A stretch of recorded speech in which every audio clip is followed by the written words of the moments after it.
Life update, heto, nangutang na naman kami ng TV para dito sa kwarto namin. Pero bago yan mga mi, heto't nagash talaga akong pumunta sa Meralco kasi nga naputulang kami ng kuryente, Diyos ko.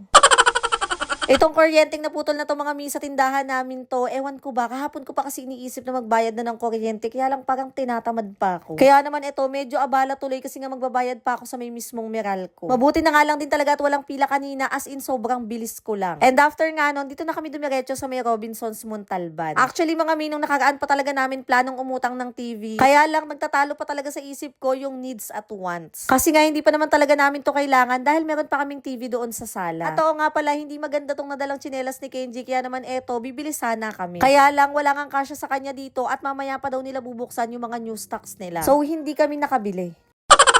Nung mga time na to, galing na kami sa Abenson, alam nyo na, kailangan muna naming mag-check price bago kami tuluyang bumili. Pero dahil nga nadaanan ni Kenji itong donut, ayan, nagpabili na rin talaga tong batang to. O diba, sumakses na naman talaga siya sa pagbili ng matamis. Tapos, eto nga nadaanan namin tong Tom's World, kaya naman nagyaya si Kenji na magpe-play daw siya saglit. So, bumili na lang muna kami ng 100 pesos na token. Para lang mapagbigyan itong hilig ng batang to. Medyo nababoard lang siya dyan kasi nga hindi namin kasama si Ate Yesha. And finally mga mihetot, nakarating din talaga kami sa side dyan namin. Nung nakaraan, nag-canvas na kami dito sa may Robinsons Appliances. At yung gusto talagang bilhin ng asawa ko ay itong TCL na brand. Bali, pinag-iisipan na lang namin kung alin sa dalawang 43 inches na TV yung bibilhin namin. Yung isa kasi ay naka full HD lang, tapos itong isa naman ay meron na siyang 4K resolution. Parang nasa more or less 5,000 din yung difference noon, kaya naman napaisip din talaga kami. Pero ang ending nga ay yung 4K resolutions na rin yung binili namin kasi nga new model din siya. So, ayun nga meron na naman tayong monthly na babayaran.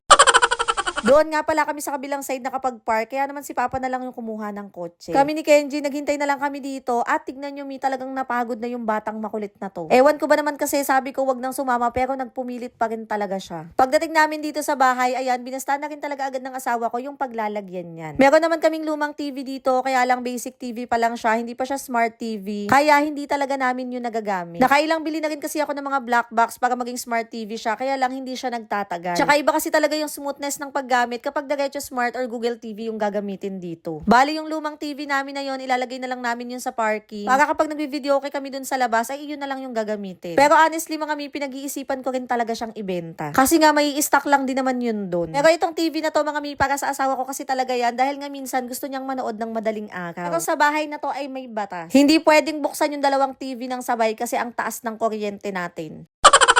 Pero biro mga miya, sobrang satisfying talaga kapag ganitong nakakapundar tayo ng gamit. Alam nyo ba, habang pauwi kami ng bahay, bigla naming naalala yung unang TV na nabili namin. Astron yung tatak nun at hindi pa yun flat screen. Nasa less than 2,000 pesos yun at binili namin yun gamit yung